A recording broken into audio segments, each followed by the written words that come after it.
If you want to pump your body and expand your mind, there's only one place to go.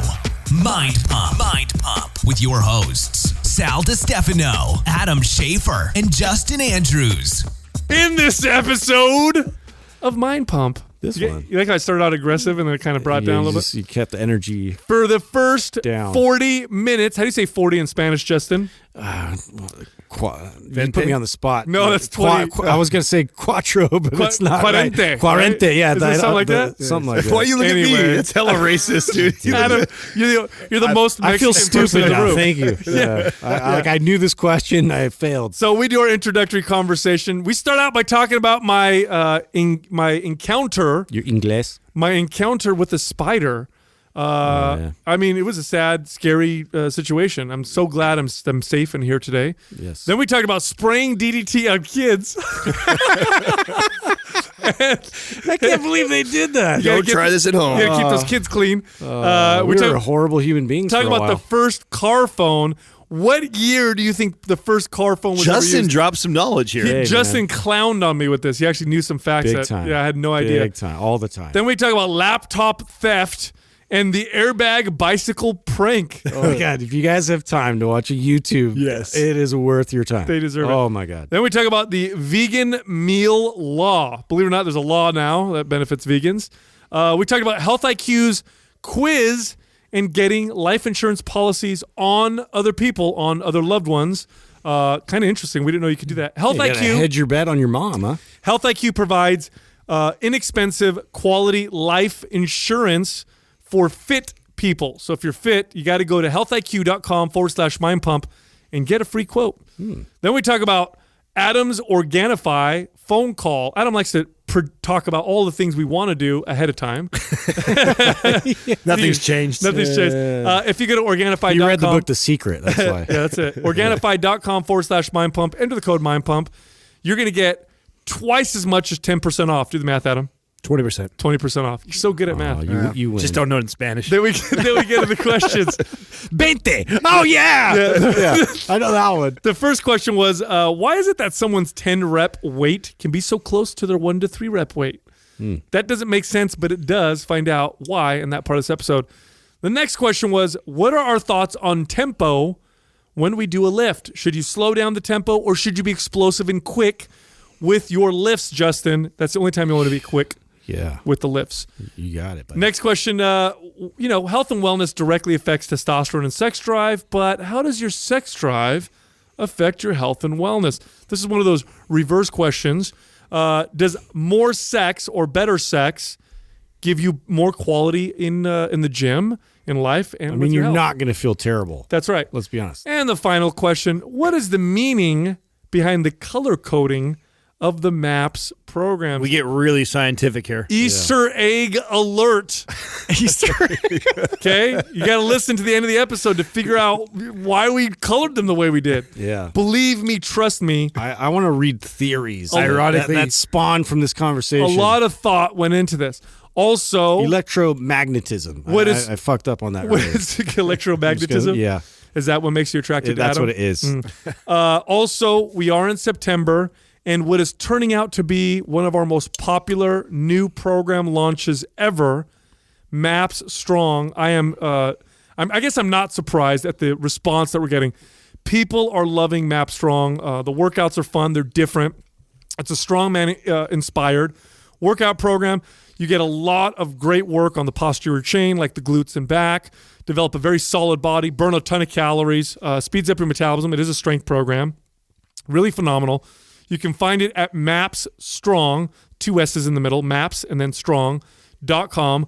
Or if you're more of a beginner, or let's say you're strictly into bodybuilding, or you have different types of goals, you can check out some of our other MAPS programs, and you can get more information of those at mindpumpmedia.com or at mapsfitnessproducts.com. T-shirt time!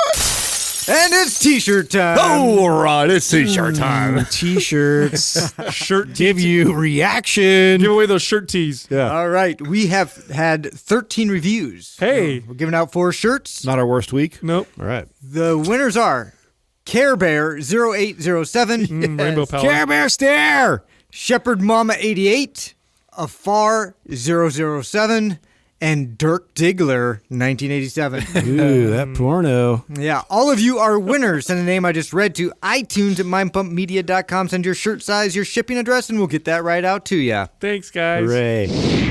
You guys almost lost me yesterday. What? Where? Yeah, I almost died. Why? How? I've been waiting to tell you guys before we turn the mics on. Is this like car related or? Dude. So It's always you in the car, man. No, listen to this. I gotta get him a driver. Almost Adam. died. She got a bigger truck. It's not the car. It has nothing to do with the car. So we had guests over last night. Had a great time. Jessica's dad came over with his girlfriend, and we had two good friends of ours come over, and everybody had a great time, great dinner. Jessica made a nice dinner, and enjoyed everything. And because we had extra guests, we took out this folding table so everybody could have a seat. So at the end of the night, we're cleaning up, and I'm folding up the table to take it out outside. So I take it outside, and I put the light on, and we have this little back patio area, and I'm walking up. There's this little shed, right? So I walk to the shed, and the light was on behind me because it's a motion sensor. It turns on, and there's a shadow on the shed in front of me of a fucking spider, massive. It was just the shadow of it. Yeah. So, and I knew that it had to be somewhere around me or behind me, right? Because it's the light, right? Yeah. So I fucking dropped the table. I'm like, oh shit. And I kind of duck, and I'm like looking around, and I turn back, bro. It's fucking spider, bro. It was like this big, dude. Really? Just hanging off the umbrella, the patio umbrella. Oh yeah. Which, for sure, one of its legs must have touched my hair. Yeah. That's how close. No, that's how creepy it is. I probably walked behind it.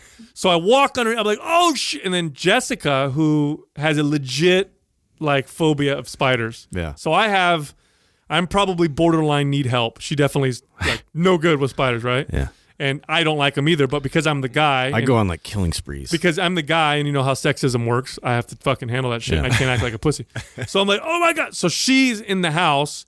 She's fucking freaks out, closes the door, and locks it. I'm out of here. Yeah, which is funny to me. That because shit is not coming inside. Yeah, it's funny to me. Why are you locking the door? The spider's gonna try to open the door.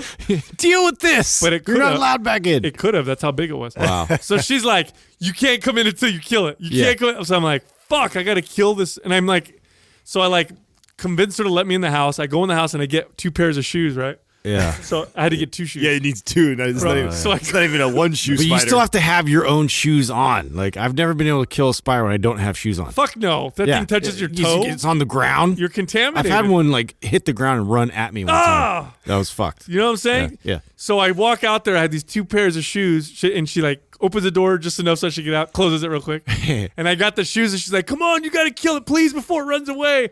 And I'm formulating, all right, what am I gonna do? Yeah. I need a plan. It's not on the wall, so I don't have anything behind it where I could just smash it. Yeah. It's suspended. You almost sound like a baseball bat. Well, I'm like, well, you might just knock it away, and then you don't know what happened, right? And by the way, I don't know what your swing looks like, though. it's not good. Yeah. By the way, Let's throw that out there. I'm picturing this right now. it's a little Right. little spin, little spin move. Yeah. The wind just wafts it up, it comes back, hits you in the face. little pirouette. So I'm trying to talk to Jessica logically. I'm like, honey, these kinds of spiders are probably all around us outside, which is a good idea to say because then she's really like, those are around us. So I'm like, I gotta kill this thing. So I get the 2 shoes, and I'm thinking okay, what I'm gonna do is I'm gonna clap. Oh wow, you're gonna sandwich them. I'm gonna clap because there's no other way. I was hanging. I'm gonna clap the spider. Wow. Here's the grossest part. She didn't see this because she wasn't close enough. How big to was its butt? Yeah, the butt was that big. makes it look more intimidating. The butt was big, but what was gross was the legs were sharp looking and jagged and striped. Ooh. Striped? This is one of those garden spiders. Was it kind of a white kind of color? It was brownish white with brownish stripes. white. Yeah. What the fuck? Yeah, Stripes those on are it. creepy, yeah. So I'm like, I'm gonna clap it. So I put the shoes on my hands. You put them on your hands inside. she Not a bad strategy. Well, your neighbor was like, yeah, Not a what bad the fuck strategy is here. going on So out there? she's fucking dying of laughter. 'Cause she's like, what do you... Now, as I'm doing this, I don't know if you guys... Yeah, exactly. Exactly. I don't know if you guys know this, but when your shoes, Oh God, they create a gap because of they're not completely flat. Oh yeah. I didn't realize this. Unless you got some Air Force Ones or Chucks. It wasn't the Air Force Ones or Chucks. No. Yeah. Even your Chucks, they curve up a little bit, right? 'Cause Sure. You don't natural arch there. Yeah, so I'm looking at them. So before I kill the spider, I put them together. I'm like, there's not enough surface there. I'm gonna miss. This is not good. Right. So I'm like, what do I do now? So we're arguing back and forth, and she's cracking up now. You But get him at the toes, bro. that's what I was thinking. Yeah. But then what if it got through the back and one of my It could have arm? gone up your arm. Yeah. And it was up here. It was a terrible angle. It was terrible. Trust me, I was doing all the math in my head. So I'm like, I know what I'm gonna do. I'm gonna get a broom. Oh God. God, I wish I was there. And I'm gonna wanna knock see it. this. I'm gonna knock it off the Yeah. umbrella, off of its little spider web, And then stomp it. and then stomp it. Okay, so No. You gotta That's a you gotta bad strategy. Yeah, that's your shoe idea was better. well, no, because now you got him on the run. you know he's what? pissed. Now that I think back to it, and I don't have the fear of being near it. Yeah. You're right. It was a terrible idea. Yeah. But at the moment, it felt better because the fucking broom is long. Yeah, So- exactly. Right. It's away from you. Yeah. I'm far away from that No. motherfucker. Yeah. So I get the broom and I'm like, okay, I'm gonna hit it just hard enough to knock it down and smash it. But when I was about to, and it took me forever, like to fucking muster up the courage to do it. When I finally went for it, because I was so because I don't like spiders, I used too much force. You know what I'm saying? You know what I'm talking about, right? Like you can kill a spider with You overswung. like this much force, right? Yeah. But because you're like, oh, too much. So I hit it and I fucking knock it. Don't know where it goes. Flies off. Right. You have She's- no idea where it is now. She's like, you're not going to come inside unless I see Yeah. you kill it. No. So I have to see it die. Now it went into the abyss. So I'm like, in my head, I'm like, fuck, I don't know where it went. And she won't. She's not going to let me inside. Mm-hmm. Luckily, it was on the floor. She saw it, and then I just smashed that thing with my foot. Oh, you got it. And I was the hero. Then great sex afterwards. No, I did not deserve I sex. came, I conquered. That was the Yeah. that was That the all most part of the plan. That was the weakest spider attack. I mean, it took me a good 15 minutes to come up with a strategy and courage. Those things don't. Do you guys have Yeah. things that I think Justin mentioned that? Do you guys have things that the girls are turned on by that you do? Like what do you like? Yeah. Like is your? I know you. I think you're the fucking when you're working on the house. Yeah, I'm the handy guy. yeah. You know what's funny? Yeah. You know what's so funny about that? Now I Go to his mentioned that house. once. He's got all these upgrades. Yeah. I'm always building shit. Walking Just so around you guys know, I'm always building shit. Just as walking around with a tool belt in the kitchen for no reason. He's got it's the Winchester Mystery House. I don't know, honey. I might have to fix something tonight. It's weird because sometimes, I'll just got a have 17 blue bedroom house. jeans and a tool belt and just no shirt. And I'm hey, hon, just start hammering nothing. Yeah. Just fixed And it the works. siding on the house Fucking earlier works. today. No, it's funny because I mentioned that one time in the podcast, and then every time I'm working on this, I'll put it on my Instagram or on a story or something. I'll get every now and occasionally I'll get maybe 10 or so DMs oh, trying to get some, huh? Yeah? Trying to get lucky tonight, huh? Everybody's on to my fucking scheme. I should have said it. Yeah. What about Jessica? You have something that she? Yeah, I just take my shirt off, or I just say sex. Just have to say the word. You know Just what I mean? a word. Oh, it's great. Hey, what's up? It's Sex. great. Or just Or there's this thing I do too, where I just walk in the room. Yeah. How about you, Adam? I think it's the same. boner. I don't know what to do. I think it's the same thing for you, right? Yeah. Yeah, no, but there's certain things that they could treat. I know that she gets. I mean, she had it last night. There's moments where she catches obviously we're together all the time, so she hears conversations. When she hears business conversations, it's pretty funny. So if there's something that I'm if I'm communicating with another company that we're working with, Oh, she likes that? or an employee, or she hears me negotiating something, she gets all turned on by that. Oh, yeah. It's do you turn it up a little bit when well, she's of in course, Wall sometimes Street. they're not even real phone calls, bro. Yeah, you fucking take that shit. Listen. You know what I'm saying? It's Taking you down 20%. No wonder It's you- happening tomorrow. No wonder you talk all weird when I'm on the phone and Yeah. she doesn't know. You know what I mean? Yeah, Listen, why are you ranting listen, on me so hard? We want to increase by 15%, a quarter over last year. 17. Do this now. Yeah. Decrease those Yeah, margins. I got to go now. Yeah.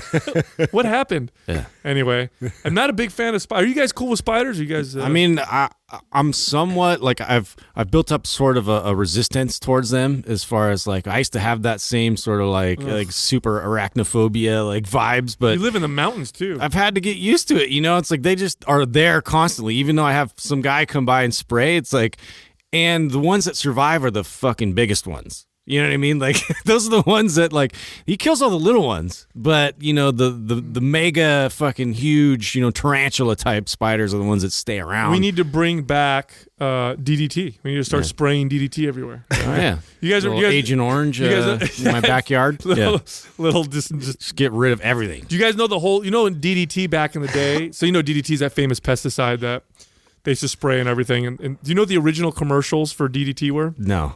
They would have these commercials where they would show. I'm not making this up.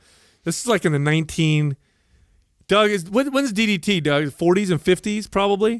It was that far back? I thought this was like a wrestling move. No, like it used to be. It was like a radio commercial? Wasn't that Jake the Snake? Didn't he do the DDT? Yeah, he did the DDT move. Jake the Snake yeah. Roberts? Is it DDT or DBT? No, DDT. What did it stand for? Oh, it's a I chemical thought it was name. like Diamond Dallas Page. Yeah, that was No. DDT. DDT is a insecticide. 1874 it got You invented. thought Doug was that old? Yeah. Hey, Doug, when you were 13 years old. Yeah. Oh, wow. But anyway, so they showed. I saw these old commercials for it where they were promoting and say it's perfectly. Remember when the Well, it was canceled in 1972. It was. So it was going on in the 60s. But and when the Industrial Revolution really took off, it was like anything that scientists did, everybody was behind because science was this new like thing for everybody. It was exciting. Yeah. And so they believed scientists. So they came out with these commercials where they would show. I'm not lying. Scientists eating spoonfuls of it to show how safe it was. So they'd be like, it's so safe, and they'd eat it, and then they'd fucking blow it on kids. So my god! Oh, that was a commercial? That's horrible, not dude. just commercial. This was policy. So in a lot of poor areas, so like my dad when he was a kid, and when my grandfather was a kid, especially my grandfather when he was younger. He says that because lice and shit was a big deal, especially in these poor communities where my grandfather was very, very poor. They would either shave your head or when DDT came out, they'd line the kids up for school. It's a wonder we all They'd line the kids up and they'd blast them with DDT powder or put it in their hair. That's horrific. Yeah. They used to do this shit to everybody and spray it all over the place. Oh yeah, we knew nothing back then. Yeah. What the fuck? You know what I did find out though that was tripping me out? I heard this on a podcast. Like how old car phones, like the first car phone. Do you know when that came around? The very first car It was phone? before the 1920s. What? What? What are you talking about? Look that up, Doug. I was like, no fucking way. They invented it before that. Was it the cup with the string? Yeah, like they did like that game telephone. A car phone in the 1920s? Get out of here. That's no way. Yeah, Right. That's what I said. It was probably probably like a CB type phone. No. It was first used in St. Louis in 1946. Well, you were only 20-something years old. No, that's when it was used, but when it was actually invented.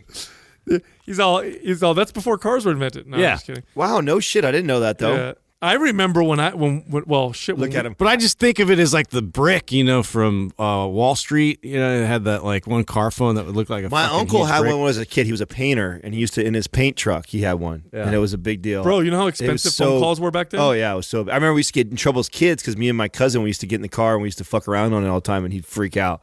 Yeah. Because that's for business only. Oh, you can't dude. use that. Bro, a 10-minute phone call cost like $30 back then. I'm not even. I mean, Oh, look at Meet the 1920 radio enthusiast right there. Look at- it was Yeah, a, with it was the a radio radio. phone. It was- Wow. Okay, so What the hell is he holding right there? a little bit different, but Interesting. yeah. Still interesting. I didn't Yeah. know. Do you guys But I wanna- didn't know when back way far back like that. That was You want to hear crazy. something crazy, even a little off topic, but speaking of crazy stuff, is right now there's this big thing happening right now. So this is, I'm helping my audience out right here. So how many times, and Justin, you're notorious for this, you probably do the most out of us, going to like Pete's or Starbucks and working on your laptop. Mm-hmm. So you know what the new thing is it's becoming extremely popular for people to steal laptops. And I mean, like literally right in front of you, steal it. And so what they're doing, because you have all these people in coffee shops and it's such a busy little thing, and people are so distracted with their electronics where you'll look down at your phone and you're texting and you have your computer also in front of you. The moment you look, Swipe it up they from just under you? grab it and take off running. Get out of here. And then And run. and gone. Where? Like what areas? It's happening everywhere. no way. Yeah. So it's happening all over in Berkeley right now. It's actually they're mandating cops to have to be hanging around all these coffee shops because of it's happening so much. Can I just tell you what I would do to Damn. someone if I caught them running with my computer? Yeah.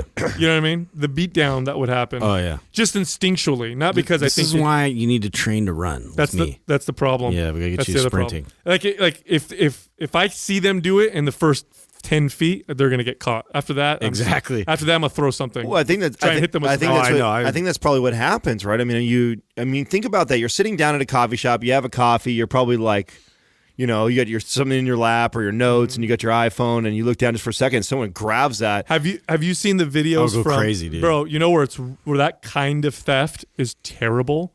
Brazil. Have you ever seen the really? videos from Brazil?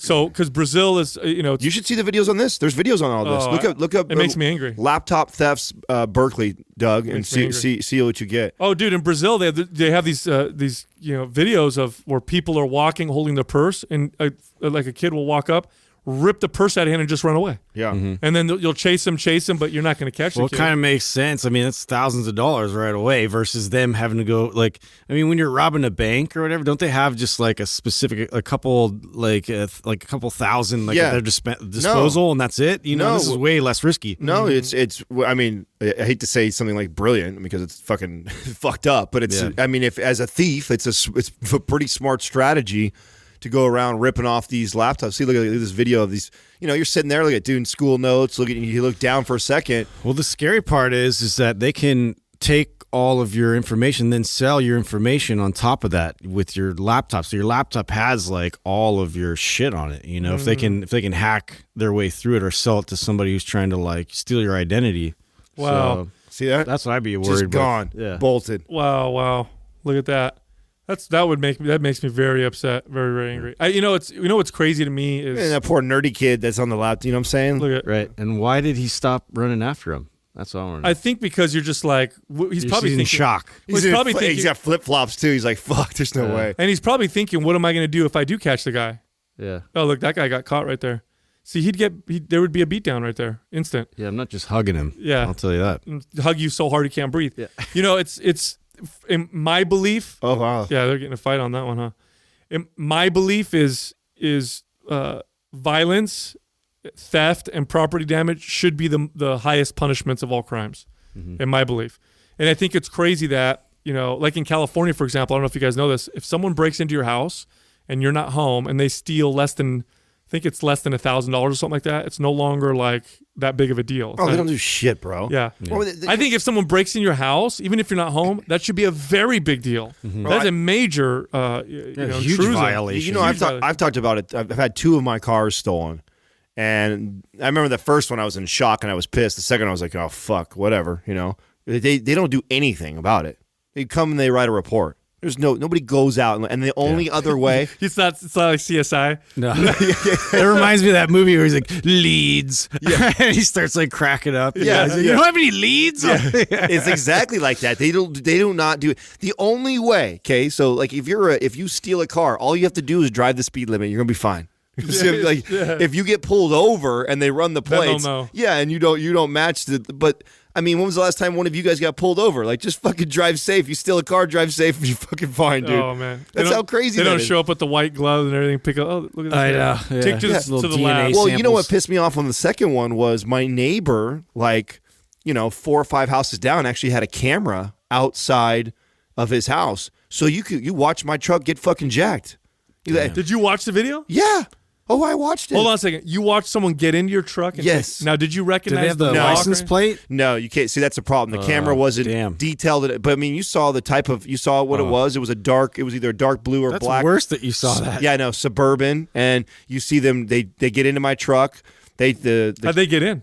They popped the door. That year. So I had a 2000, and this was my 04 lifted Chevy that I had, and I guess it's really common in these you can pop the door handle and get in like really easy.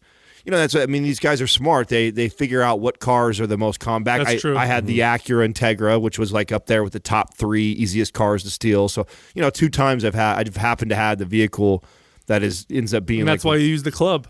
Yeah. That's what they said. Bro, Yeah. that's what the cop told me. Cop told me that on the second one, he says, the best thing you can, because I was pissed because I had an alarm on that one, really nice alarm on that one. I'm like, what the fuck do I have this alarm for if that doesn't It didn't even go off. Yeah, he tells me, he goes, honestly, he goes, the number one deterrent from theft is a club. He goes, you put a club on there, and the likelihood of you getting your car Or stolen. stick shift. Yeah, That's true. No, now it's that for What sure. about what's that one tracking thing called? Oh, I had that. Yeah. I had that on my. Dude, once it gets elevated on So here's the funny thing. about Because like a tow truck. Yes, so there's a hack. Low jack, right? Yes, Is that what it's called? yeah. So there's a hack to those because they're set to where if your car gets towed, that it's not supposed to, the alarm go off or some bullshit. So by where they lift it up, so there's a way you can hack that. So even if you have that bullshit low jack or whatever, it doesn't work, dude. Yeah. They all suck. The club, go spend $50 on a. I wish it was like a detonation device. You know what I mean? Oh, someone stole my car. Beep. Well, they're dead. Car's gone, but they're dead. Well, we should be able to do You know what I that. mean? Some shit like that would be cool. I'm upset, but I'm also relieved. Yeah. Justice was served. Or like Imagine though how many people flames, that's fucked up. it just blows in fire. It blows up in flames. Hey, it's my car. I should be able to blow it up. You know what I'm saying? That's true. It's my fucking car. You're right. Right? My right, my car, That's my a blow brilliant up. idea, man. Yeah. Why There's can't a- it's my goddamn car. There's this one on this guy's on YouTube. I don't know what the channel is. It's kind of fucked up, but it's also kind of funny where they go to a park or somewhere and they get like a bike, like a nice bike, and they'll lean it up against the tree, and then they'll set up a it's kind of fucked up, right? They set up a airbag device under the seat. So you guys know airbags come out with tremendous force. Yeah. Tremendous force. He probably got catapulted to space. And so what they do is they have these cameras They mounted. do that? This would be so fun. And these are those catch people trying to steal their bike, and they'll jump on the bike and try and run away. Then what they'll do is they'll run after the guy and say, "Hey, it's my bike," and then the guy will ride faster, and then they'll push the button and it just blows them up. Get the fuck Yeah, out they'll of be here. on the floor like, oh. You know. It's so great. Yeah, it's fucked up. right? That's so know, good. That is not fucked up. Fuck you. You No. stole a bike, dude. That's it. There's another one where they had it where they tied it like a rope to the bike to the tree, but you couldn't see that it was on there, and they leaned the bike up against the tree that was on a hill. So naturally, the person would get on the bike and go down the hill as fast as they could. So then they're riding, and then they Why chase isn't there a reality TV show there like it is. Cops, but where they just like set people like criminals up? There it is, right there. Look, Yeah. look. So these guys, no, watch this. They try and get away, and then He's like, ah.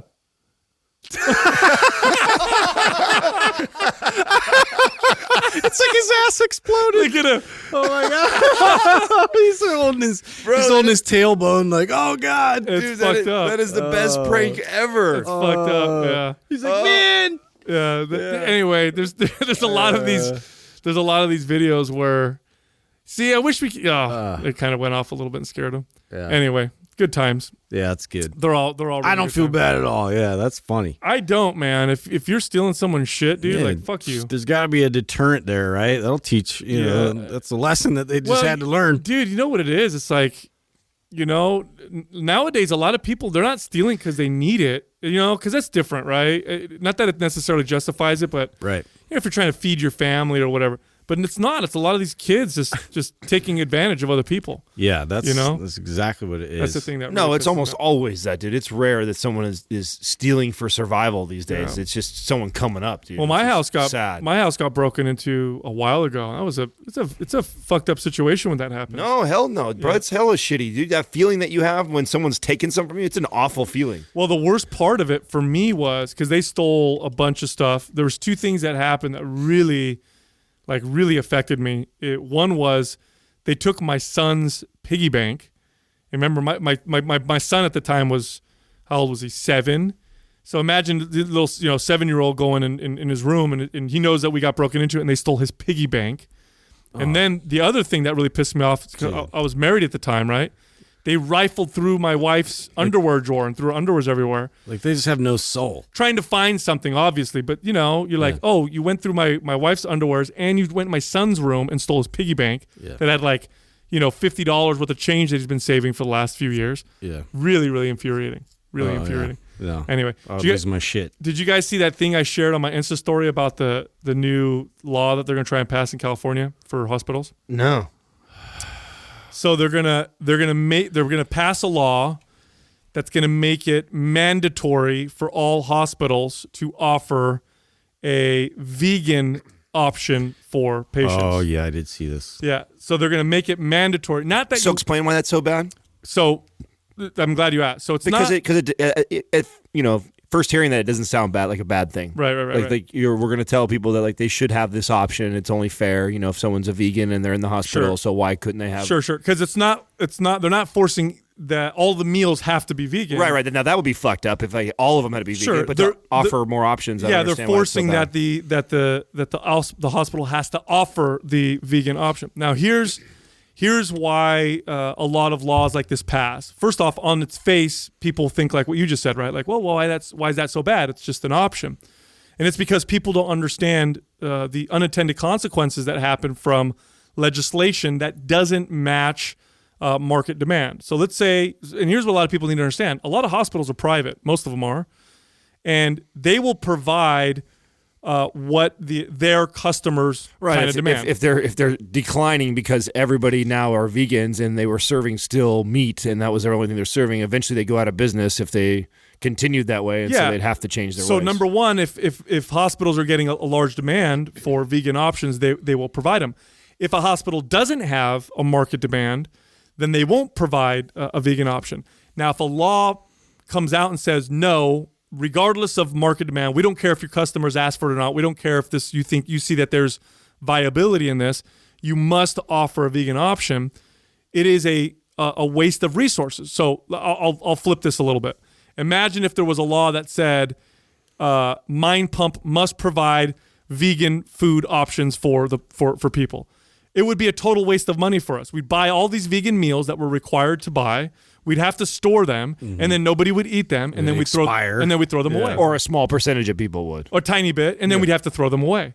And so this is the problem. Now, the problem is that these hospitals now have to provide this option, which means they have to buy this food or provide some of it, which obviously they don't have a market demand for, so they're not going to be able to sell them or whatever. And that cost doesn't just come out of nowhere. It's not like hospitals are just getting this free food.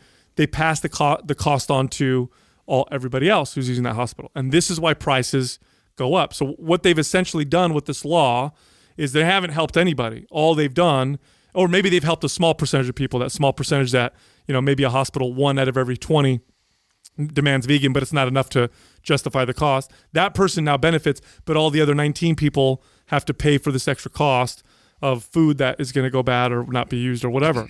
And this is the problem with fucking laws like this. The other part of it is the moral issue that I have, which is it's my business. I'll provide what I want. If people don't want it, they won't. They don't. If they do, they do. Go to the hospital that does. That's it. Right. That's really infuriating to me that we continue to do shit like that. And then to add insult to injury. Well, it's not like they haven't been accommodating already either. Like as far as trying to give them some, if you're vegan and you're trying to get some food, they're going to accommodate and try and modify as best they can. And then let's take it a step further. Okay.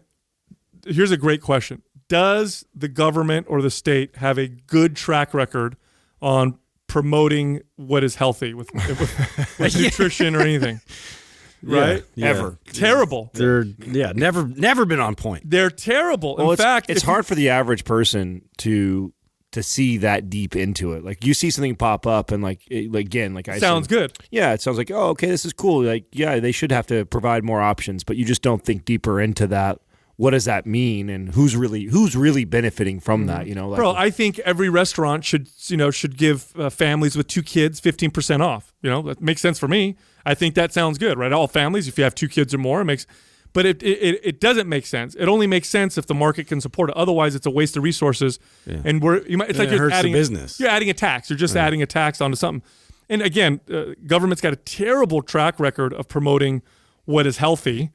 Terrible track record. In fact, your health would probably be very bad if you followed government's recommendations, especially the food pyramid and stuff like that. You'd probably have, you would be eating a lot of margarine, especially when I was a kid. You'd be eating lots of vegetable oils. Your diet would be comprised of mostly all wheat, processed grains. Yeah. You probably wouldn't be that healthy. And so I can pretty much guarantee what most of these vegan meals are going to look like. Right. They're going to be corn, soy, bread, vegetable oil. which they already have. Yeah.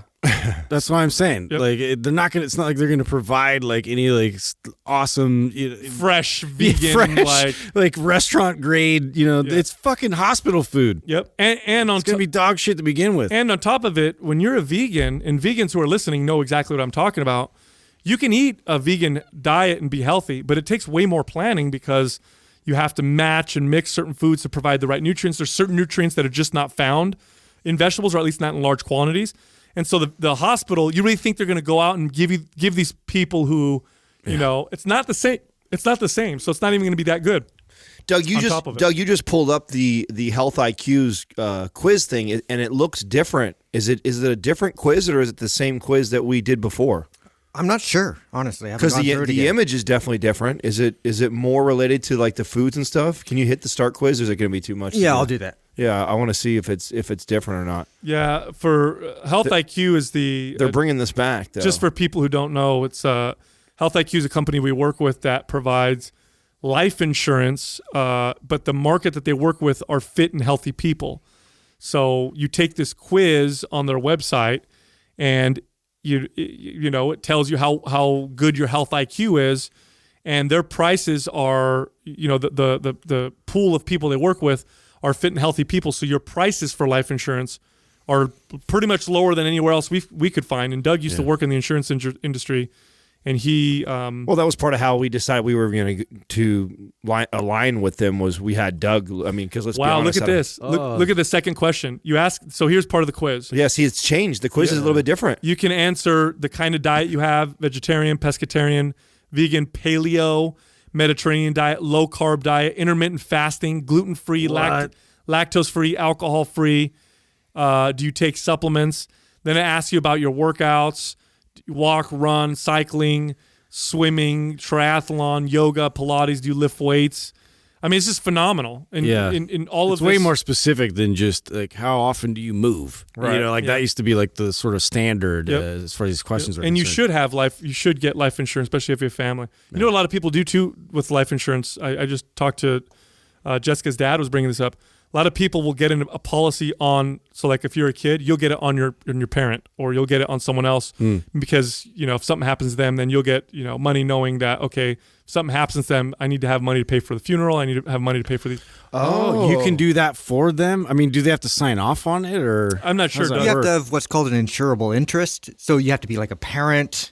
Or a child or something like that. Wait so a you just second. can't do some random person. No. But wait a second though. That's interesting. I want a to policy me, though. on Adam. Yeah. Like I think about my mom, like right away as she gets older and stuff. And, you could get a policy on her.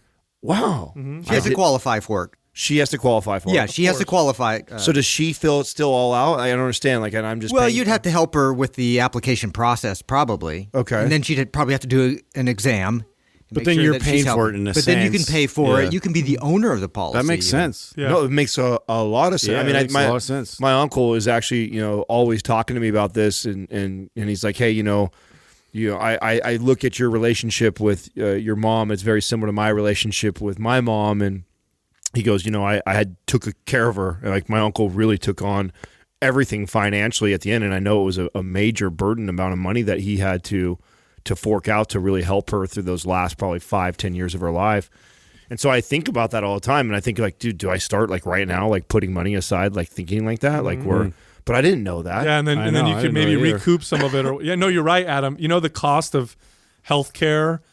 When they look at the total cost of healthcare for an individual, the vast majority of the cost occurs for the last, I think, 5 years, something like that. It becomes very expensive to take care of your parents. No, it was extremely expensive, and I remember seeing him and watching him go through all that, and it's like, and then the rest of the family, no one really thinks about it. It's like, oh yeah, he's taking care of it. It's Bro, like, my ex-wife's grandmother, when she got sick, she was healthy, and then she had a stroke, and she had to reverse mortgage her house, and it was something like she had to have someone there take care of her. Everybody has families and jobs, so it's not like they can. So it was like something like $80,000 or $90,000 a year just to have someone part time come take care of him. He was $7,000 a month, dude. $7,000 a month was what he was paying for those last few years, and I'm like, fuck, that's a lot, dude. That's a lot to not be prepared for and stuff. So so I think I did not know that. That's actually really cool. Yeah, I have to look into that. Anyway, it's a good organization, I think. When I first got life insurance years ago, I remember when they weighed me. BMI can be pretty high with a muscular individual. No, yeah, You come across as obese. yeah. You know? Yeah, I know. So, but then, I called them and talked to them. That's why there was such a need for a company like this that actually started to, address like really healthy people, because that's shit. Those little graphs or charts have been Because off us for some- guys who have muscle, they definitely will, flag you down as like high BMI. Well, shit. That equals unhealth. girls too. like, Katrina is the same way too. I mean, she Yeah. her weight, and it's much higher than most people would think it is. Dude, that's a big one. I remember I used to have this trainer that worked for me that was really muscular, and whenever I do a sales presentation or something to a potential new client, Oh, you use her weight as an I example. would, I because used to they do the same they thing. would talk all about it, like how much weight they want to lose. And I say, look, building muscle is one of the best things you could do. It speeds up your metabolism. Muscle's dense. You're not going to be bigger. You're just going to be really tight and toned and all that stuff. And then I'd call this trainer that worked for me over, and I'd tell them, I'd say, can you guess her body weight?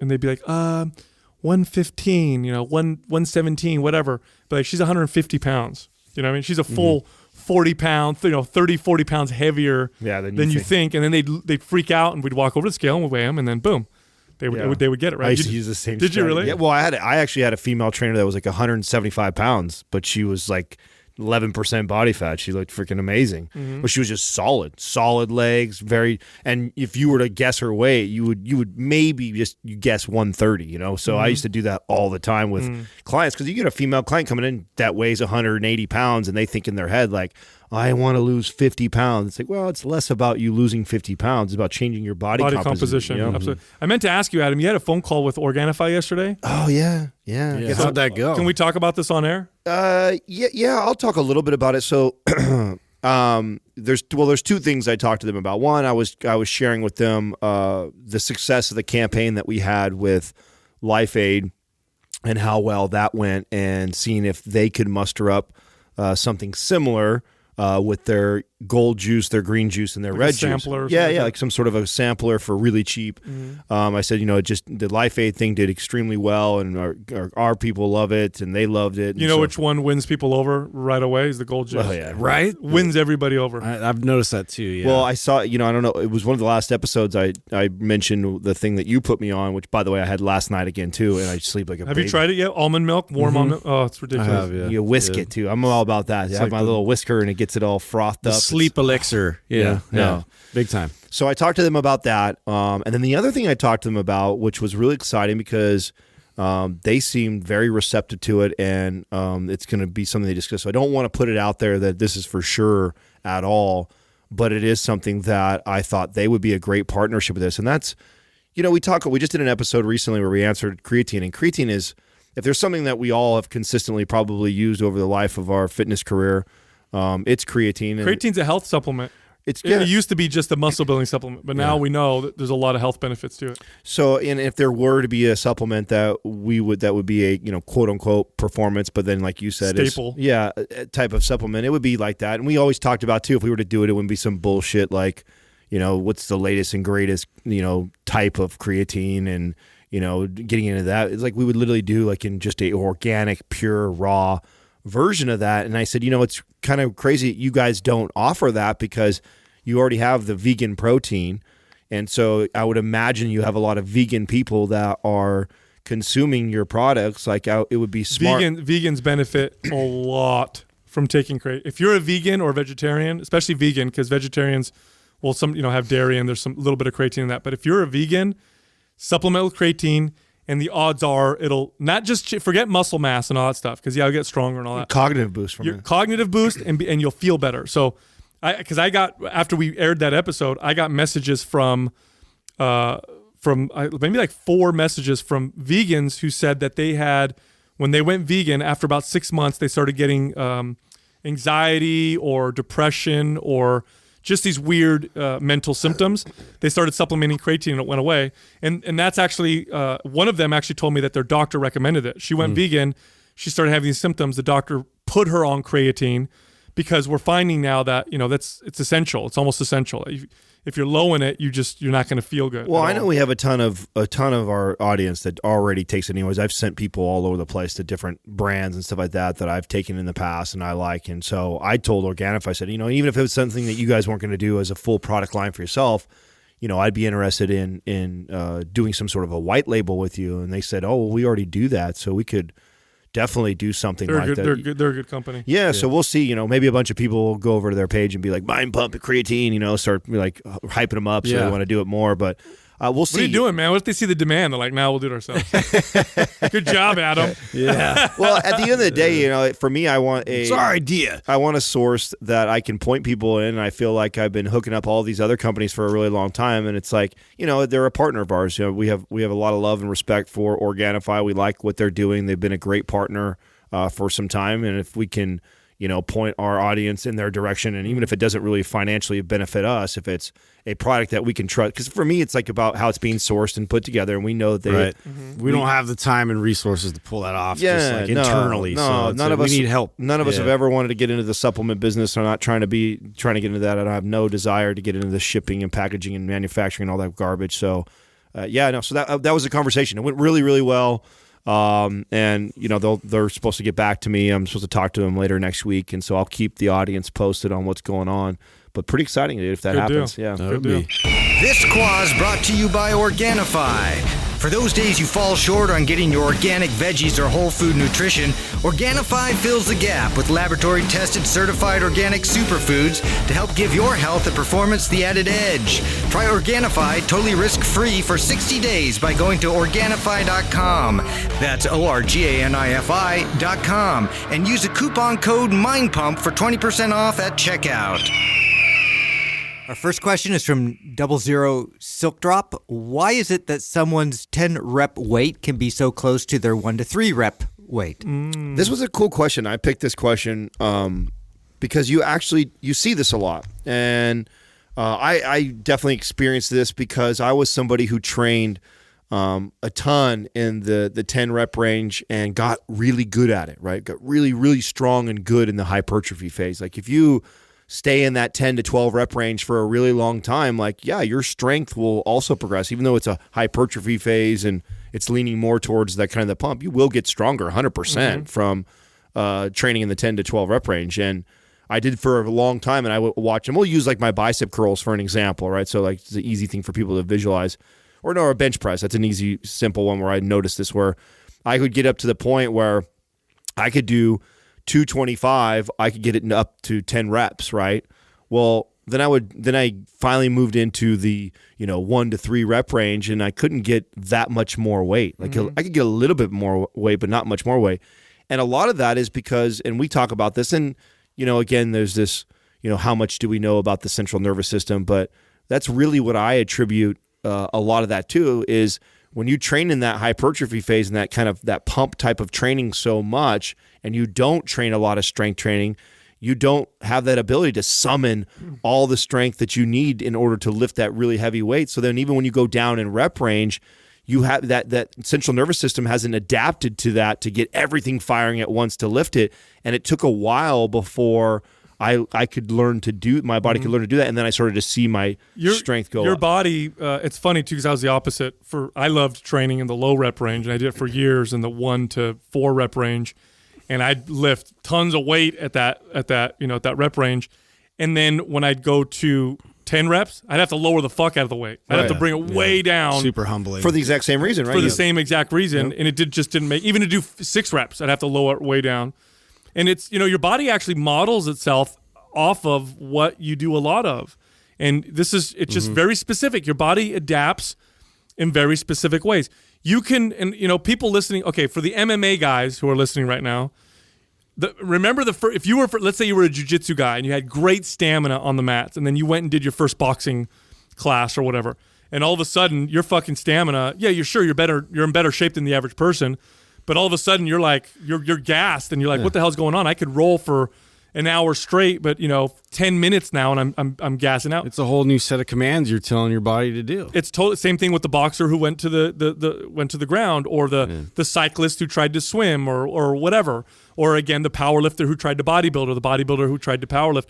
Your body's very specific with how it adapts. Now, why is this important to understand? Well, I think there's 2 reasons why this is important to understand. One is, if you're an athlete or you have a specific goal, it's good to know. It's good to know that if you want to maximize your performance for a particular event, that you're going to model your training around that particular type of performance, and you're not going to waste time on a lot of other ones aside from maybe some of the crossover benefit that you may get. So that's important. But here's the other reason why it's important, and this is probably for most people listening. If you're like the average person who's working out, you're not a competitor, you're not competing in a particular sport, you really don't care too much about maximizing performance in one specific small short bandwidth. What you're looking for is changing how your body looks. You want to build muscle, you want to burn body fat, you want to sculpt your body. Well, that's the key word. Yes. Why is it important? Exactly. It's important because if you're just specific in one particular short bandwidth, you move out of that bandwidth into something that's a little bit different, where now your body has to get used to it. The potential for adaptation or the potential for growth or fat loss is massive. Yeah, and it's actually a good sign when you see this. That means you needed to make that change. Yes. Yeah. So that and what people tend to do when they first feel this or notice this is they revert back to their other way because they're like, oh well, shit, I was doing 10 reps with almost the same weight. I may as well do 10 reps. Like, no, what you should do is stay in that 3 to 5 rep range and watch how much your strength goes right, up. and keep trying to increase the strength slowly over time. It will eventually get adapted, and then you will get stronger, and you will increase your weight. And so it's not a bad sign. It's just a major flag that, hey, you've gotten really good at sticking in that 10 rep range, and this is a good sign that your body is wanting and needing for you to train in that strength phase. This happened. I mean, like the law of specificity is a law. I feel like a lot of times said principle right here. Yeah, I feel like a lot of times, we present a lot of concepts, and people get distracted by what's flashy and what's they see other people doing in terms of sports or in terms of like their pursuits. And, it can be very alluring, like I want to try this out. But, there is definitely an advantage to sticking to something until you realize, your body's goal with this is to be as efficient as possible with this process. And that really helps to get very specifically driven forward in that pursuit, that one pursuit. But you're going to hit a sort of a point of diminishing return where you do need to interject change. And so if you're going so far in one direction to where it's like, now you're not getting any more progress, going forward, this is definitely. But now what we're trying to talk about is how to stay ahead of that, right? And how to look, to when to change. And it applies to anything. So I'll give you another great example. Here's a great analogy. So let's say you trained back squats and front squats all the time. For most people, if you train them both all the time and you get good at them, you're going to still be able to back squat more than you can front squat. The leverage is much better. Now I'm going to throw a number out there, and this is probably roughly where it's at for most people, but it's not accurate for everybody. But you probably should be able to front squat if you train as much as your back squat, anywhere between 65 to 75% of what you can back squat. So let's just say that's your number. Let's just use a solid 75%. Now let's say you're somebody that only ever back squats and you never front squat. Then you go try out a front squat, and your front squat's 30% of your back squat. You know what's going to happen when you go start front squatting and practicing? You're going to go from 30 to 75%, which is that number where most people fall in, very fast. It's going to happen very quickly, within months, because the new adaptation is totally different. What do you think is going to happen to the muscles that you develop in your legs as a result of that rapid increase in strength? You're going to see incredible change. And we had this cascade effect. We interviewed Stan Efferding the other day, and he talked about how he'd been powerlifting forever. He always trained a low rep range because he thought that's what built the most muscle. Then he goes and hires Flex Wheeler, and Flex Wheeler has him train 10, 15, 20 reps. 20 reps, low rest periods. Low rest periods, get a pump. And he's like, oh, that's the key to building muscle. That's the key to building muscle. And I told him, I said, well, it's because your body, you train so much in the stimulus. You did that, and it was like it responded. Because I bet you I could take someone who did the opposite. Right, and same thing. And throw them in the heavy stuff. Well, that was me. I was the opposite of that. I did the hypertrophy and supersetting and high reps for a really, really long time. I had never really messed with the 1 to 3 rep range. This is also why, yesterday Sal and I, we did the bicep thing when Justin was doing the video, and we talked about the importance of also phasing your workout so you can see these things. See, it's harder to see these things when you go to train a muscle group or a full body workout, and in the whole routine you're all over the board, where you do one strength type set where you're doing 1 to 3 reps, and then you're doing 10 to 12 reps, and you're doing 15 to 20 reps. And every workout looks like that, where you have you're mixing and matching, which there's nothing wrong with that. Studies show that you can see progress, but then it's hard to measure and see these types of things. Which variables affecting you how. Right. Exactly. And you can see like, oh, maybe I'm like this person that has got that notices it. It's a good thing that you can see this. That's a great indicator that, wow, I need to be in this 1 to 3 rep range because the discrepancy is so great. Like I have like Sal's saying, there's a lot of room for me to improve, and I'm going to by staying in that low rep range for a while and building that strength. I remember when Adam, when you were competing in physique, this was towards the beginning of Mind Pump when we first started. And Adam trained hypertrophy for a long time. So, 12 reps, 10 reps, got pumps, all that stuff. And then we started getting into this deadlift thing and how strong you could, how much weight you could pull. And so Adam went, and by the way, at this point, he was already a pro. He was already a professional competitor, already been working out for a long time. He didn't change anything else he did. His diet was always on point, same amount of testosterone. Everything was the same. All he did was, for like a few months, focus solely on building strength, and he saw his deadlift explode. He added like 100 pounds. Oh, more than that. Or more. I never deadlifted more than about 315 pounds because I never did anything less than like 8 to 10 reps. Yeah, so he went from doing 315 to doing singles with 500 plus in a short period of time because his body now had this new stimulus and he had that potential within him. Now, what do you think happened to his back in that 3-month period? Yeah. Well, I know because he did a picture. I remember that picture you posted. It was a side-by-side picture of your back, and it fucking looked like a different person. It was totally the results you got. Now, is it because low reps is the answer to building muscle? No, it's because it was the answer for you because that's not because I had neglected it for a long time. Exactly. And when I first did it, like when I first went, so before that, like if I did deadlift, it would be high reps, 8 to 10 or higher reps, 8 to 10 reps. And maybe the lowest rep range I ever hit was 6 reps. So I never really pushed over 315 pounds. Well, even when I went down to singles and doubles of deadlifting, I only was up to about 350, 375. I didn't get this. I didn't go the first day of deadlifting singles or doubles, but that's what showed me like, wow, I have lots of room. But week over week over week, I was watching that increase and increase and increase, and to the point where I was hitting 550 pounds for a single on deadlift, and I had never done over 330 pounds or so before because I'd never done low reps. So, and the reverse is true too. Like you said, like if you're somebody who always trains in that strength that strength phase, and then you go to hypertrophy, you have to significantly cut the weight. Like that's not a sign for you, I suck at this, I shouldn't do this, or I'll just stay in the 1 to 3. No, that's your sign that you should go up in that high rep range. Just your potential for change is so much bigger in a phase that you don't train in versus the phase that you always train in. So let me repeat that. If you always train in the low rep range, you can maybe expect a small percentage increase month after month. If you always train 1 to 3 reps on your squat, how much you're going to add over 3 months if you've been doing it for the last 2 years.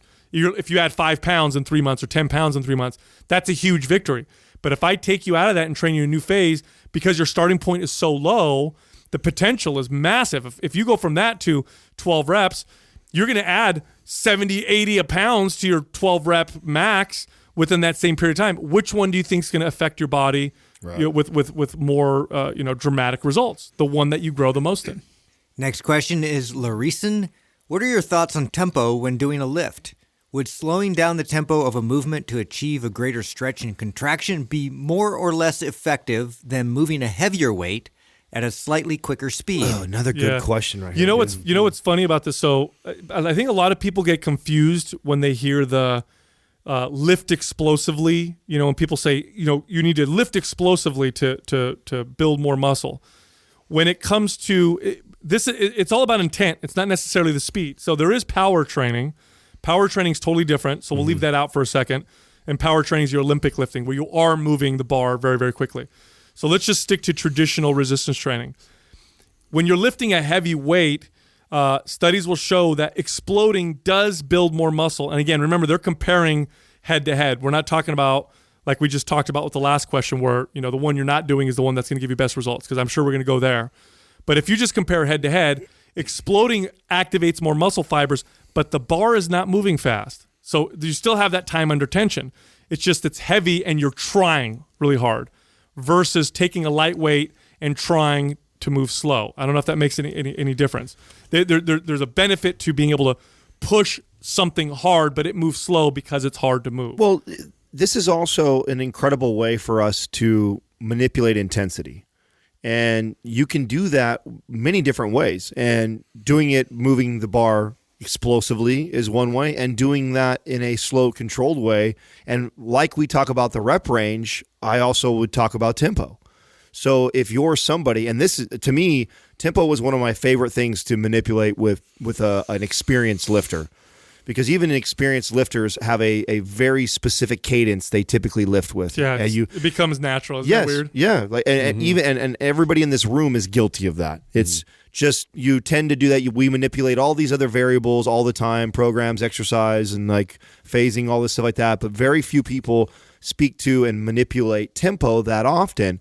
And I used to love to get somebody who'd been lifting for 10 plus years, and I would I'd just watch their tempo and see, and then I would just take the extreme opposite. So if I got like a, strong guy or powerlifter guy, like a Justin, the way Justin kind of trains more explosively like an athlete, I love to make him come train in my hypertrophy bodybuilder 4-2-2 tempo because I'll just fuck him up. And he won't be able to do 50% of the weight that he's used to moving because I now take him out of that 1-1 explosive tempo to a 4-2-2, and it is extremely humbling. But the best part about that is that wow, okay, if it's that challenging for you, again, like talking about the rep range, that shows you there's a lot of room for improvement and for the body to adapt. And so, and the reverse, if you're the bodybuilder guy, like me, who loves to train that 4-2-2 controlled, pause at the bottom, focus on squeezing the chest, you take me and you throw me in Justin's workout, and I got to rip a bar up off the ground or I got exploded off my chest. Oh, nothing fucks me up more than that. And I was trying to think about like how to answer this like a little more specifically, because when we're talking about like specifics as far as like what is the greatest benefit. So yes, there are, like if you're working with athletes, being explosive and powerful is, that's a very desirable attribute, and so that's something that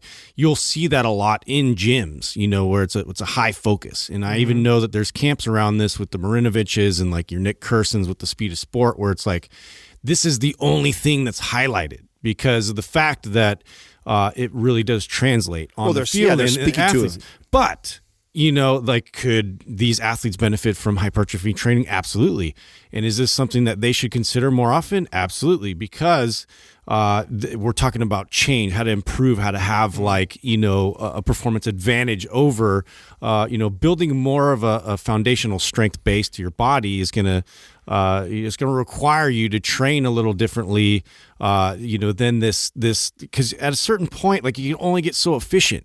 And to be able to, you have to stretch it out more. You have to optimize. You have to go in that direction where we have to pursue changing the body and then bringing it back to what is the characteristics that are going to give you the most advantage. And so in bodybuilding world, you'd look at that from a bodybuilder perspective of like, okay, where is my high attributes in my totem pole? Okay, this is the adaptation that is the most desirable.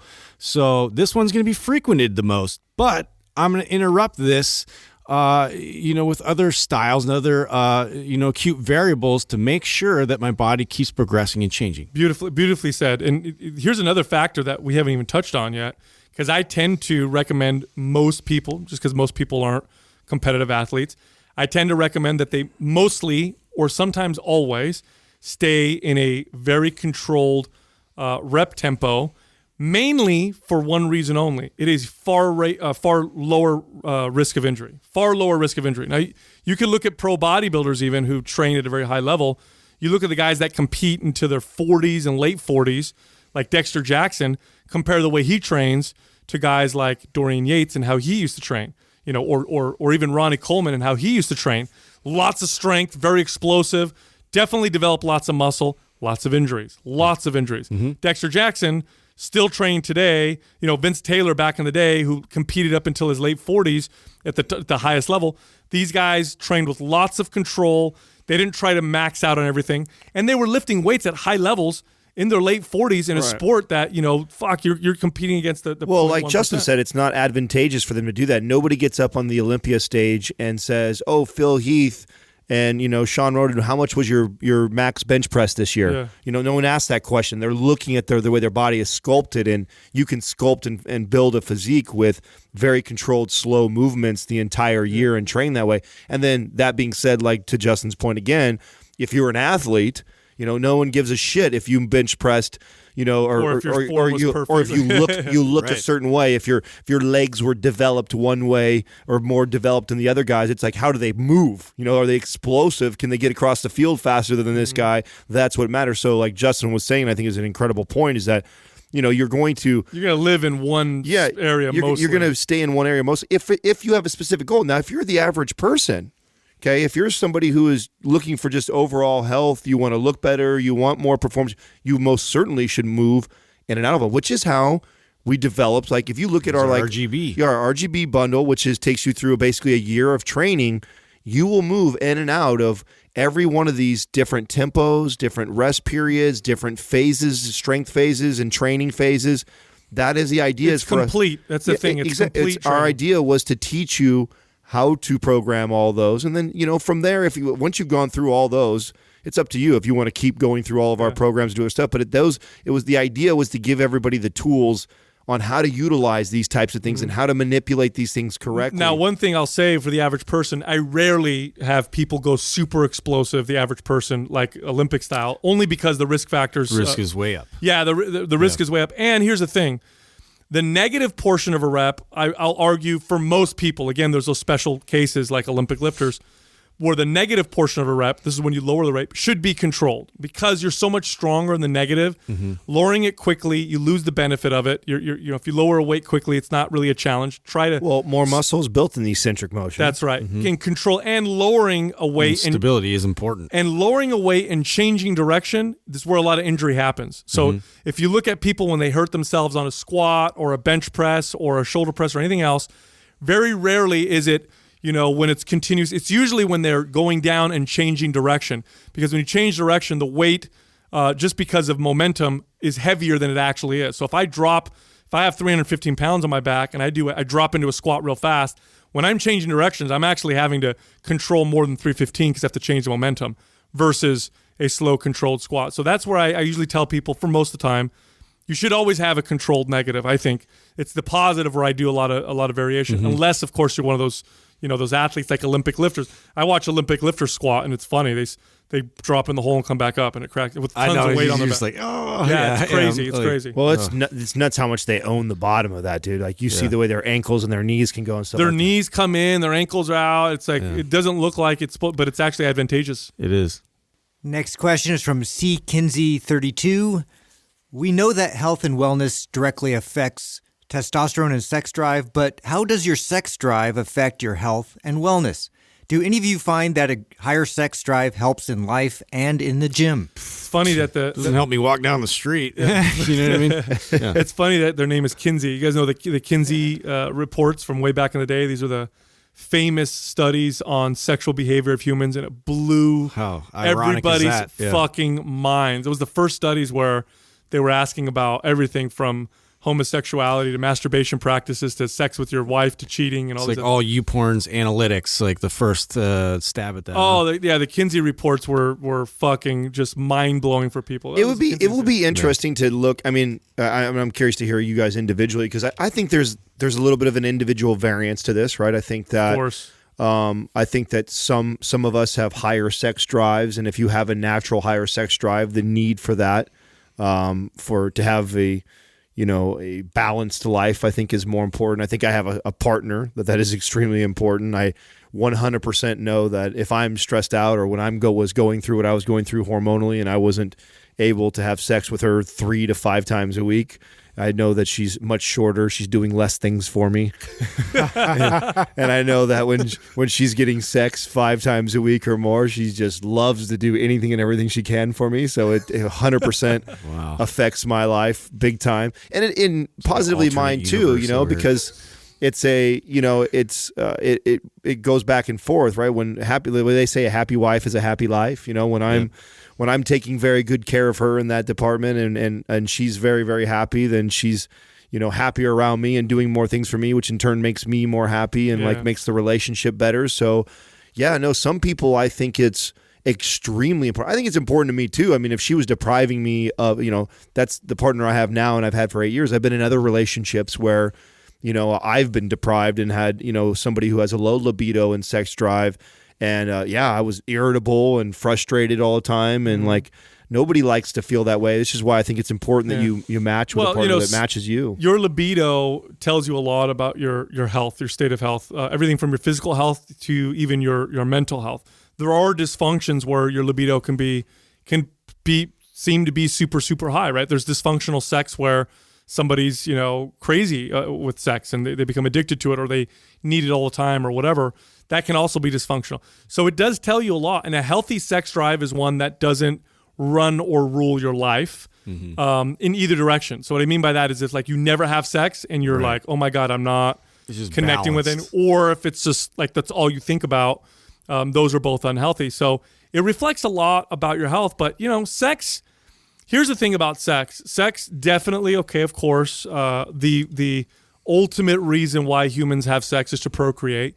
But there's a very close second is because we are very social creatures. Connection, man. Yeah, exactly. Yeah. I was going to say that it changes, right? Like that maybe that's the underlying sort of thing, but it's all about like communication at a certain point. It's like how connected am I with you? How much you find out a lot of like where the dysfunctions lie as far as in your communication when like sex is all of a sudden like not there or it's one-sided or whatever the case. It's like I think it's a way that the couples really kind of share that like, oh, we're both in tune, we're all on the same track right now. Well, dude, for men and women, orgasms frequent, I put in quotes because that can be different from person to person. Orgasms alleviate depression, elevate feel good chemicals, alleviate anxiety. I already said depression. They help with sleep. They give people better, just a general sense of well-being. For men, if men don't ejaculate frequently enough, your risk of prostate cancer actually goes up. You actually increase your risk of prostate cancer. You have a study for so that? we need to, 100. There's many studies. You're gonna send it to your. Thank you. Hey, babe, do you want me to? Like I'm at risk. Yeah, do you want me to? No, frequent ejaculations will reduce risk of prostate cancer. So, sex is definitely something we evolved to need. It's why it's such a strong driver. It's funny when we talk about sex, people get weird about it. But if I were to talk about food, and if I were to say someone, hey, is having a normal appetite a reflection of good health, and do you need to eat food to be healthy? Like, well, fuck yeah, both yes, right? Yeah. Sex is one of the fundamental drivers of humans, just like appetite or thirst or whatever. You have to, obviously, because if no humans ever had it's sex. why I build things. Otherwise I wouldn't. Yeah, if we never had sex, we wouldn't be able to. Well, they asked in the question too if it helps in life and in the gym, and I think the gym helps more my sex life than my sex life helps my. It's a reflection more of the other way. Right, Yeah. like if there's definitely a direct correlation with when I'm training really good, and not just for the fact that I feel good and I look good to myself and I feel confident. Like that definitely plays into it. But I mean, I remember going through the whole, decline in testosterone for me, and then trying to motivate myself to get in there and lift. And if I could just get in there and get some squats in, I would see a positive effect over the next 48 hours in my libido. And so I see more of my gym affecting my sex life than I see my sex life affecting the gym. But I definitely see my sex life 100% helps in my daily life. And my partnership and my relationship. I mean, that's a no-brainer. I mean, shit, just, it's a funny story of talking about this. We just came off this incredible trip and visit where, Katrina and I were up at a beach and like we literally, I think we had sex 6 days in a row. And then we got back the day, just the other day, right? Like 3 days ago or 4 days ago, and had sex that night, the next night. And Katrina's like, oh my goodness, this is just like, what, she's just so happy right now, right? It's so much sex right now. And she's like, what are we doing that's so great? Like, I don't want to mess anything up. Right. And so I get to work the last 2 days, And just, you know, a lot of little things. A lot of little things are, you know, everyone's coming back from vacation, so we had some mishaps and, you know, just little fucking shit that normal stuff happens in a business that just gets my brain going. Like the business is going great, but there's still always shit going on, and, you know, and I'm in the middle of all of it. And so I'm up at night thinking about it, stressing about it. And so what happens the last 2 nights, we don't have sex. Yeah. And it was funny because she was kind of like, you know, poking at me, and I'm like, I didn't even want to talk to her because I'm irritated and frustrated with work. And I finally looked at her and said, hey, listen, I put a lot in the bank the last week here. I said, just let me be an asshole for a little bit. Like, I'm frustrated right now. My mind is somewhere. And for me, it's like, you know, I definitely see these things more so than I ever did. I never noticed this when I was in my 20s.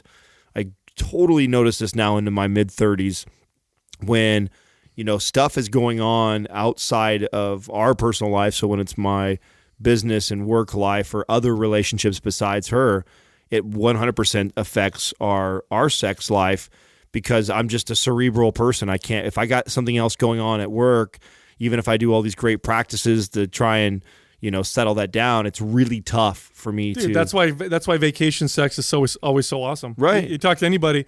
My buddy, Amen. my buddy and his wife were trying to have a baby for like a year, and they just wasn't working. They went to the doctor. They got tested. Doctor's like, well, everything's healthy and whatever, and they couldn't get pregnant. They go on vacation, and my buddy was like telling me when they got back, they go on vacation. And they normally have very stressful lives. Hawaii also, babies. I have to add that out. I have to put that in there. Stressful lives. They both work lots of hours. They're both very successful. They sometimes work different hours, so they don't see each other a lot. They go on vacation, and she gets pregnant. I mean, they went on a 2-week vacation. She gets pregnant, and he's like, dude. He goes, first off, the sex was insane. Like it was the best sex ever. And he goes, and then she got pregnant. And it's like, well, you know, yeah, you're on vacation. The stress is gone. Yep. You guys are connected. I mean, stress plays a huge role. It is, and it's more so for certain people. Like you said, like I think Katrina and I both have very stressful, and I don't think we're stressful people. Like I think we handle stress really, really well. But she works crazy hours. I work crazy hours, and you know, it's when we do finally get to settle down and see each other, if a lot was going on at both our jobs and work, it's really easy for that to bleed into our alone time. And then, like you said, going on a vacation like that, you know, we make certain rules where we just shut down all the electronics and it is just about us. And it takes me, and she knows, she's like... It takes like 2 days, huh? Yeah, no, she has it down to a T. Like, it takes about like 27 hours or so, she says. It takes 27 hours and 42 minutes. Right, and it's what's great and what I love about her is that we've done so many, we've been together for 8 years, so we've done this so many times that, you know, at the beginning there was a little bit of this like, you know, rough patch, but now that she's realized that these are my patterns, she buffers the trip always with that first day. It's like, and I know she gives me that flexibility because I'm still unwinding from work. Like when I get out on vacation, we get out to that beach, I'm still attached to the electronics. I'm still checking up on work. I'm still doing some things. I'm not all the way there. And then after we get like a full night's rest of being on a vacation and then the next day, nothing, then you start to see my whole mood and who I am completely change. And so, next question is from High Quality Fitness. What is the meaning behind the color coding of the MAPS programs? I can't figure it out for the life of me. It's an Easter egg, man. This is Justin right here. If you figure this out. You guys don't know? Yeah. You don't know about the electromagnet spectrum? Yeah. Is that what it is? Yeah, that's what we're going off of. Yeah, it's a very in-depth, it's a universal sort of code that we're putting together to unlock if you can true meaning. If you can figure out the colors and what they mean, you'll get free programs. Well, isn't that the RGB? You didn't know? You put all this. It's like the building blocks for all the color base. Yeah. So, I mean, it just happened to be that way. Was it by accident? Yeah. I don't think so. Were we stoned? Yeah. Although it would be blue instead of black. Yeah. Right? So well, whatever. Yeah. Because you put that in a printer in RGB. That's what you do to print all the different colors. Okay, here's just telling you. Here's the truth. Okay, here's the truth behind the colors. I didn't pick this question. Here's the truth behind the colors, which it's hilarious because I literally people have asked me this question several times. There really is no meaning. Here's how it started. I feel like it's kind of this. They're shaped up to a meaning now. Well, maybe you started with red, and then I started with red because when we did our market research, red. It's about vibrations and light. Red is the color, everybody. like red attracts your attention. Yeah, red, It yellow, says and orange. strength. Right? I think those are the top three colors when you're in marketing online. It's supposed to be red, yellow, and orange. Exactly. And so that was MAPS Anabolic. The next program we did was MAPS Performance. And because Justin's the athletic guy, he basically picked his favorite color. Yeah, I did. That's all it was. Green. Yeah. He just picked his favorite color. And then when we knew that we were doing aesthetic and that was kind of more centered around me, I was like, I wanted black because I remember we talked about black is cool. Yeah, 'cause I Yeah, wanted we're gonna go blue or something else. I wanted the black on black and the matte look. I'm into all that shit, so I think that was like We're running out of colors. Well, but since then, We are. Well, there's no colors right now, right? Isn't Strong? What's the color? Strong doesn't have. Strong's like a more vibrant red. Yeah. Which, it was just supposed to be there was a little bit of thought on this. I don't know if it was an underlying thing or not, but we're like, these programs are a little more intense, so we're going to give them more of a vibrant sort of a shade to that. Because even HIT, for green is like, it's more of a fluorescent green. And, so there was a little bit of I don't know. It's electric green. Yeah. But it always works out. If you, somebody can put this all together, and I guarantee they could have some kind of meaning, really deep meaning behind it. Well, you're right. I think the way we fell on red and then green and black was just kind of by us picking what we wanted to do. But there was some, like Sal saying, there was thought process putting why red first, and they were, when him and Doug were first creating this to market it online, that makes total sense to do that. The fact that performance was centered around Justin and kind of his baby that he headed up. That's back when he thought he was Irish. Yeah, you're right. What are you now it'd be like blue and white. Yeah. What are you gonna know now that you think you're Scottish? I don't know. I'd be all plaid. Yeah. Maps plaid. And then I remember when we were doing Maps Prime Pro with Brink, and we were thinking of medical colors, and that was our thought process was around the blues and that type of stuff. So there was a little bit of the gut health MAPS program that we come out with is gonna be MAPS Brown. Well, it's funny. That's a joke. It's kind of funny because when I was even trying to develop this invention, for with my partners and stuff, we got in fights all the time over colors and stuff. It was so stupid. But I was always under the impression that I would base it off of other companies, what they did before as far as indicators, right? Yeah. So if you do a heat map, you go from yellow to orange to red, and that signifies this intensified heat, right? Versus cool colors mean certain things. So if you get into with design and you get in a room with designers, they'll tell you, they all sort of provide a feeling there that people receive right away, and so it's. Not to completely dismiss it, but I do have I look at certain things and I'm attracted to certain colors, and I'm attracted to certain styles of graphics and certain things for a reason. And I'm sure everybody else is, even if they don't realize it. Well, it's funny because some people will think it's is it, there's just something magical about that color. There's something, sometimes it's just that, for example, red. Why is red such a good color for marketing?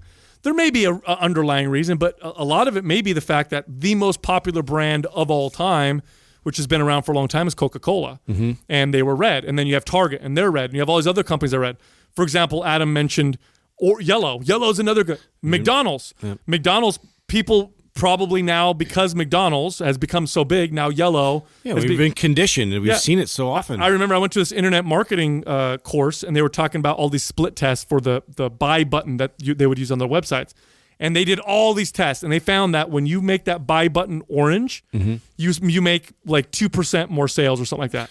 And they were trying to figure out why, and one of them's well, it's Amazon's color. Right. It's Amazon's buy color. And so people just became conditioned through this big company. Yep. And so that may be the reason why some colors do better than and others. that's why you see sometimes now, and it changes too. That's why I see a lot of blues out there now because of Facebook, because of Twitter, because of so that's more the majority of where people are spending their time. So we get conditioned like this. It's really fascinating human behavior. Interesting. So look, if you go to mindpumpfree.com, you can download any of our guides for free. We have, I believe, 11 or 12 guides.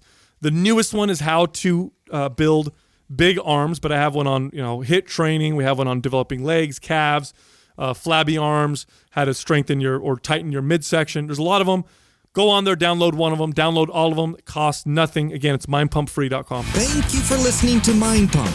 If your goal is to build and shape your body, dramatically improve your health and energy, and maximize your overall performance, check out our discounted RGB Super Bundle at mindpumpmedia.com. The RGB Super Bundle includes MAPS Anabolic, MAPS Performance, and MAPS Aesthetic. 9 months of phased expert exercise programming designed by Sal, Adam, and Justin to systematically transform the way your body looks, feels, and performs. With detailed workout blueprints and over 200 videos, the RGB Super Bundle is like having Sal, Adam, and Justin as your own personal trainers, but at a fraction of the price. The RGB Super Bundle has a full 30-day money-back guarantee, and you can get it now plus other valuable free resources at mindpumpmedia.com. If you enjoy this show, please share the love by leaving us a 5-star rating and review on iTunes and by introducing Mind Pump to your friends and family. We thank you for your support, and until next time, this is Mind Pump.